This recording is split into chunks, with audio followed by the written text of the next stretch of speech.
టాలీవుడ్లో ఈ ఏడాది నక్కతోక తొక్కిన lady Mrunal Thakur. Last year సీతారామంతో కదిలించింది. ఈ ఏడాది మాత్రం ఏడిపించింది. ఆ విషయంలో సంయుక్త మీనన్ కూడా ఈ ఇయర్ లక్కీ లేడీస్ లిస్ట్ లో చేరిపోయింది. మృణాల్ ఠాకూర్ ఈ ఏడాది హాయ్ నాన్నతో మరోసారి సెంచరీ కొట్టేసింది. పాన్ ఇండియా లెవెల్లో భారీ హిట్ కాకున్నా మరో క్లాసికల్ హిట్ ని అకౌంట్ లో వేసుకుంది.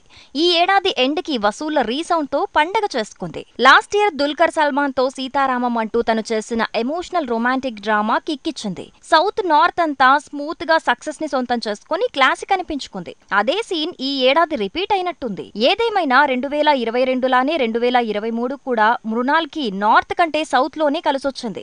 నేచురల్ స్టార్ నానితో తను చేసిన హాయ్ నాన్నతో హిట్ మాత్రమే కాదు, మంచి నటిగా మరింత పేరొచ్చింది. వచ్చే ఏడాది ఫ్యామిలీ స్టార్ అంటూ విజయ్ తో కలిసి దండెత్తబోతోంది. మొత్తంగా ఏడాదికో హిట్ ని ఇలా కంటిన్యూ చేసేలా ఉంది. సంయుక్త మీనన్ ఈ ఏడాది మోస్ట్ లక్కీయెస్ట్ లేడీ. చాలా వరకు ప్రయోగాలతో హిట్ మెట్టెక్కడమే కష్టం. అలాంటిది విరూపాక్ష లాంటి హారర్ మూవీతో హిట్ మెట్టెక్కుతూనే నటిగా మంచి మార్కులు కొట్టేసింది. అలా ఈ ఏడాది 2 హిట్లు కూడా తన అకౌంట్ లోనే పడ్డాయి. జరుగుతున్న చావులకి నేను కారణం తెలుసుకొని తీరుతాను. టాలీవుడ్ లో విరూపాక్ష, కాలీవుడ్ లో సార్ ఇలా 2 చోట్ల 2 హిట్లు పట్టేసింది. సార్ బైలింగువలే అయినా మోస్ట్లీ తమిళ్ మూవీగానే కన్సిడర్ చేశారు. అలా చూసినా ఈ ఏడాది 2 చోట్ల బాక్సాఫీస్ ని షేక్ చేసి డబుల్ సెంచరీ కొట్టేసింది సంయుక్త మీనన్.